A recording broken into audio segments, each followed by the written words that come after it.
Bonjour à toutes et à tous, je suis vraiment très heureuse de vous retrouver aujourd'hui pour le 43e épisode de ma chaîne YouTube. J'espère que vous allez bien. La semaine dernière, quand j'ai sorti l'épisode 42, une personne a posté un commentaire en me demandant de parler d'un sujet qui me tenait à cœur. C'est vraiment une demande qui m'a demandé de la réflexion parce que j'ai de grandes passions et notamment je suis passionnée de spiritualité et je me rapproche beaucoup des figures emblématiques comme le Christ, Marie-Madeleine et Marie qui sont vraiment pour moi trois figures exemplaires d'amour, de liberté, de joie, de paix. Bref, pour moi ce sont des figures qui représentent vraiment tout ce qu'on peut espérer être et devenir. Quand on m'a demandé de parler d'un sujet qui me tenait à cœur, eh bien c'est ce qui m'est venu tout de suite de parler de Jésus-Christ.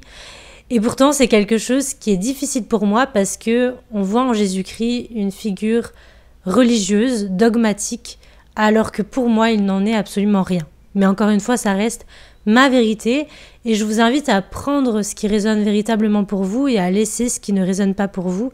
Alors pour moi, Jésus-Christ donc n'est absolument pas une figure religieuse et dogmatique, c'est une personne, un être humain pour moi, qui est venu s'incarner sur terre avec une profonde sainteté, une profonde pureté, un appel à suivre les pas de Dieu et à transmettre ces messages qui sont en fait des messages d'amour pur, d'amour sans limite, d'amour inconditionnel. C'est de cette façon-là que Dieu nous aime véritablement. Alors on l'appelle Dieu, la source, l'univers, peu importe en fait, on met absolument tout ce qu'on veut derrière ce terme, la création, le grand tout, peu importe en fait. Ce qui est sûr en tout cas, et là où on se retrouve tous, c'est qu'en fait nous sommes des êtres spirituels incarnés sur cette terre, dans la matière, pour faire une expérience de la matière, pour faire des expériences et pour pouvoir faire évoluer notre âme en fait. Donc peu importe le nom qu'on donne à cette substance qui nous a envoyés sur Terre, il s'avère que de toute façon, c'est de l'amour et que nous sommes tous des êtres d'amour et que nous sommes tous amenés à donner et à partager de l'amour dans ce monde. Et c'est d'ailleurs, on se rend bien compte que lorsqu'on aime autour de nous, que ce soit un animal, que ce soit une personne, que ce soit une création, peu importe en fait, dès qu'on donne de l'amour, on est heureux, on est épanoui. Parce que c'est exactement ce pourquoi nous sommes faits. Nous sommes faits pour aimer. Et nous sommes faits pour être. Et lorsque nous sommes de l'amour. Nous sommes de l'amour. Nous sommes une substance, une énergie d'amour qui ne demande qu'à aimer, en fait. Et on n'attend même pas de la réception, on n'attend même pas en retour de recevoir de l'amour. On est fait pour donner de l'amour, pour aimer. Point. Et bien sûr que c'est juste de recevoir de l'amour en retour, bien sûr, mais ce n'est qu'une conséquence du don d'amour. En fait, si on reçoit de l'amour alors qu'on ne sait pas en donner, eh bien on ne saura pas le recevoir.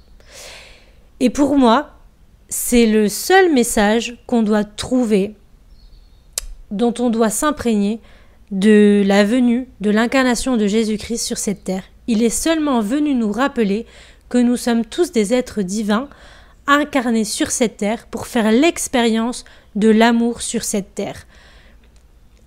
Il nous appelle simplement à nous abandonner à Dieu, à la source, à l'univers, pour suivre son appel, donner de l'amour au monde et être vraiment dans notre plein rayonnement et donc être véritablement dans l'amour en fait. On est envoyé sur cette terre pour aimer et pour expérimenter l'amour sur cette terre. Voilà, et en fait, à partir du moment où on aime, du coup, on n'est plus du tout dans la séparation, dans la division, dans le pouvoir, dans la comparaison, dans tout ce qui en fait pollue notre âme. On est vraiment dans l'amour pur et donc on ne fait plus qu'un avec tout ce qui nous entoure, c'est-à-dire les êtres humains, les animaux, les végétaux. On ne fait plus qu'un avec tout ce qui est autour de nous. Et en fait, l'unité qu'on peut et qu'on parvient à retrouver sur cette terre, on l'a quand on est effectivement dans le ciel. On l'a dans le royaume des cieux, en fait. Et cet amour-là, il doit à un moment donné descendre, et c'est ce pourquoi on s'incarne sur cette terre, c'est justement pour faire descendre l'amour sur la terre, donc du ciel vers la terre. Et c'est en cela qu'on ne peut plus imaginer ne pas être des êtres spirituels, puisqu'en fait, si on croit dans les paroles de Jésus-Christ, et je pense qu'on a tout à y gagner en croyant en ça, puisqu'en fait, dès qu'on aime, on se rend compte qu'on est heureux, donc clairement, je vois pas pourquoi on se refuserait à ça, ce serait pas logique, ce serait pas évident. Notre nature première est d'aimer, et d'ailleurs on voit bien les enfants comment ils fonctionnent. Il suffit de regarder un enfant pour savoir d'où l'on vient et ce qu'on vient faire sur cette terre.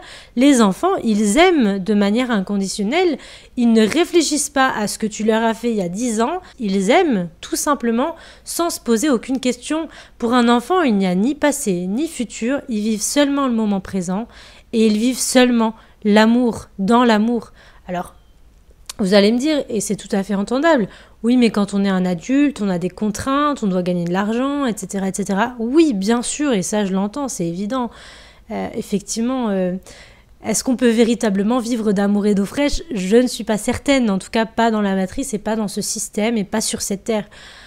Mais en revanche, je pense qu'on peut tout à fait conjuguer les contraintes de la matérialité avec une vie spirituelle qu'on mène dans son quotidien. Et la vie spirituelle, pour moi, les enfants la vivent parfaitement, sans les contraintes, effectivement. Et c'est pour ça qu'on devient adulte et qu'à un moment donné, on retrouve cet aspect-là infantile, c'est-à-dire l'enfant en nous qui joue, l'enfant en nous qui est créatif, l'enfant en nous qui vit dans le moment présent, l'enfant en nous qui aime, avec l'adulte qui est dans cette matérialité et qui doit composer avec cette matérialité tout en étant un être spirituel.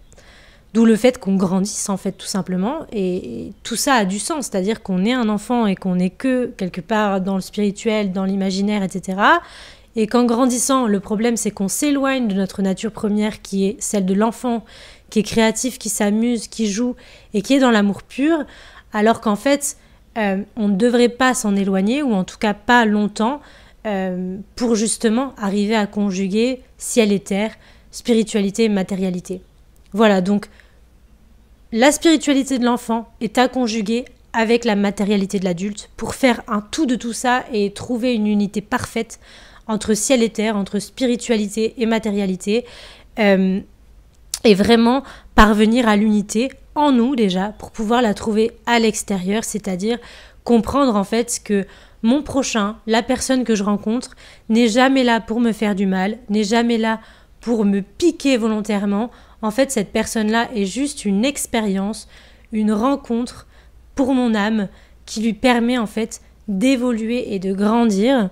Donc en fait, l'autre n'est jamais une difficulté, un obstacle, quoique, mais c'est plutôt un enseignant, un professeur, un miracle en fait, qui nous permet de voir ce qu'il y a encore à guérir en nous pour pouvoir le guérir. Je pense il ne faut pas s'arrêter aux évangiles et à la première lecture, il faut vraiment aller voir au-delà, puisque l'enseignement de Jésus-Christ s'était réservé à des personnes qui étaient déjà dans une certaine ouverture d'esprit, qui étaient déjà suffisamment éveillées pour vraiment en comprendre le sens. Et le truc, ce qu'on peut se dire aussi, et qui ressort aujourd'hui, c'est que les disciples de Jésus-Christ n'étaient pas tous capables d'entendre l'enseignement de Jésus-Christ, parce qu'ils n'avaient pas tous épuré et dépollué leur âme de leur ego. Et ils avaient encore, pour certains, beaucoup d'ego, et on parle par exemple de Pierre qui lui était quand même très misogyne. En plus, Jésus-Christ était à une époque où c'était très misogyne, et donc Pierre par exemple n'était pas en capacité d'entendre certaines choses de la part de Jésus-Christ parce que il était beaucoup trop dans son ego. Et le truc, c'est que l'Église catholique se base justement sur l'Église de Pierre. Donc on peut que se dire que c'est évident en fait que l'Église catholique soit misogyne, puisqu'effectivement, Pierre l'était. Tout ça pour dire, mon message était que c'est important d'aller voir au-delà des apparences, au-delà d'une simple écriture, au-delà d'une simple parole, parce que parfois il y a un sens caché, parce que parfois il y a des choses qui n'ont pas été retenues, il y a des choses qui ont été oubliées, ou alors même mises de côté. Et je pense par exemple à Marie-Madeleine qui a été mise clairement de côté, exclue, parce que justement, probablement, c'était une femme et qu'elle avait vraiment compris l'enseignement de Jésus-Christ et que son enseignement n'allait pas dans le sens des autorités de pouvoir qui préféraient dire qu'il y avait un Dieu qui était extérieur à nous plutôt que de dire que nous étions tous Dieu, parce que si nous sommes tous Dieu, nous sommes tous capables d'aller contacter cette lumière en nous et du coup de créer la vie de nos rêves sans personne. Et donc nous ne sommes plus manipulables, nous ne sommes plus influençables, nous ne sommes plus dans la peur, mais nous ne sommes que dans l'amour. Nous agissons dans l'amour, par amour et au nom de l'amour. Et c'est ça le véritable message de Jésus-Christ. Et c'est ce message-là que j'ai envie de vous transmettre aujourd'hui, c'est qu'il n'y a qu'une seule chose qui compte, c'est d'aimer. Voilà, j'espère que cet épisode vous a plu, vous a parlé. N'hésitez pas à aimer, à commenter, ça me fait hyper plaisir de vous lire. Et surtout, abonnez-vous. Et je vous dis à très bientôt pour un prochain épisode.